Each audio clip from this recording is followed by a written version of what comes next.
പശ്ചിമേഷ്യയിൽ യുദ്ധം രൂക്ഷമാകുന്ന അതീവ ഗുരുതരമായ സാഹചര്യത്തിലൂടെയാണ് ലോകം കടന്നുപോകുന്നത്.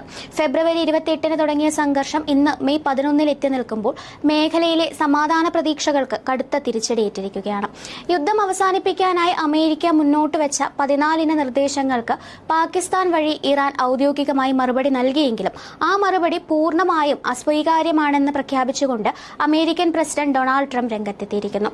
കഴിഞ്ഞ 47 വർഷമായി ഇറാൻ അമേരിക്കയെ കളിപ്പിക്കുകയാണെന്നും ഇനിയും അത് അനുവദിക്കില്ലെന്നും വ്യക്തമാക്കിയ ട്രംപ് ഇറാന്റെ മറുപടി തള്ളിയതിന് പിന്നാലെ ഇസ്രായേൽ പ്രധാനമന്ത്രി ബെഞ്ചമിൻ നെതന്യാഹുവുമായി അതീവ രഹസ്യമായ ചർച്ചകൾ പൂർത്തിയാക്കി കഴിഞ്ഞു. യുറേനിയം സമ്പുഷ്ടീകരണം ഇറാൻ പൂർണ്ണമായും നിർത്തണമെന്ന കർശന നിലപാടിലാണ് അമേരിക്കയും ഇസ്രായേലും ഉറച്ചു നിൽക്കുന്നത്. എന്നാൽ ശത്രുവിന് മുന്നിൽ കീഴടങ്ങാൻ ഇറാൻ ഒരുക്കമല്ലെന്ന പ്രഖ്യാപനവുമായി പ്രസിഡന്റ് മസൂദ് പെഷസ്കിയാൻ രംഗത്തെത്തിയിട്ടുണ്ട്.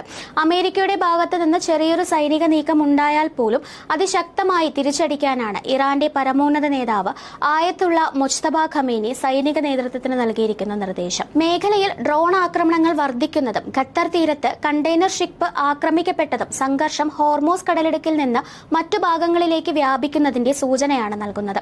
ലോകത്തിന്റെ ഊർജ്ജസിരയായ ഹോർമോസ് കടലിടുക്കിൽ ഉപരോധം ഏർപ്പെടുത്താനുള്ള നീക്കങ്ങൾ ആഗോള വിപണിയിൽ എണ്ണവില $105 ഉയർത്തിയിരിക്കുന്നു. ഇന്ത്യയെ സംബന്ധിച്ചിടത്തോളം സാഹചര്യം അതീവ സങ്കീർണമാണ്. നിലവിൽ ഇന്ത്യയുടെ 14ഓളം എണ്ണക്കപ്പലുകൾ കടലിൽ തടഞ്ഞു വച്ചിരിക്കുകയാണ്. ഈ ആഗോള പ്രതിസന്ധിയുടെ പശ്ചാത്തലത്തിൽ ഹൈദരാബാദിൽ നടന്ന ചടങ്ങിൽ രാജ്യം ഞെട്ടലോടെയാണ് പ്രധാനമന്ത്രി നരേന്ദ്രമോദിയുടെ പ്രസംഗം കേട്ടത്.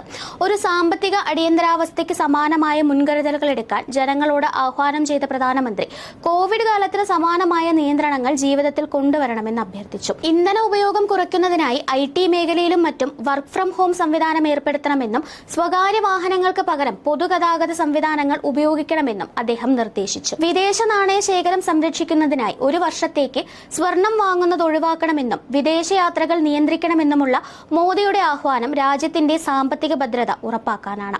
ഈ നിർണായക ഘട്ടത്തിലാണ് ഡൊണാൾഡ് ട്രംപിന്റെ ചൈന സന്ദർശനം ഏറെ രാഷ്ട്രീയ പ്രാധാന്യം നേടുന്നത്. മെയ് 14-15 തീയതികളിൽ ബീജിംഗിൽ എത്തുന്ന ട്രംപ് ചൈനീസ് പ്രസിഡന്റ് ഷി ജിൻപിങ്ങുമായി കൂടിക്കാഴ്ച നടത്തും. ഇറാന്റെയും റഷ്യയുടെയും അടുത്ത സഖ്യകക്ഷിയായ ചൈനയ്ക്ക് പശ്ചിമേഷ്യൻ വിഷയത്തിൽ ഒരു മധ്യസ്ഥ റോൾ ഏറ്റെടുക്കാൻ സാധിക്കുമോ എന്നതാണ് ലോകം ഉറ്റുനോക്കുന്നത്. വ്യാപാര യുദ്ധവും തായ്വാൻ വിഷയവും ചർച്ചയിലുണ്ടെങ്കിലും ഇറാന്റെ പക്കലുള്ള യുറേനിയം റഷ്യയിലേക്കോ ചൈനയിലേക്കോ മാറ്റുന്നത് പോലുള്ള പുതിയ നിർദ്ദേശങ്ങൾ ഉയർന്നു വന്നേക്കാം. ട്രംപിന്റെ ചൈനീസ് സന്ദർശനവും പ്രധാനമന്ത്രി മോദിയുടെ സാമ്പത്തിക മുൻകരുതലുകളും പശ്ചിമേഷ്യയിലെ സൈനിക നീക്കങ്ങളും വരും ദിവസങ്ങളിൽ ലോകക്രമത്തെ എങ്ങനെ മാറ്റിമറിക്കുമെന്ന് കാത്തിരുന്നു കാണാം. News desk, India mirror.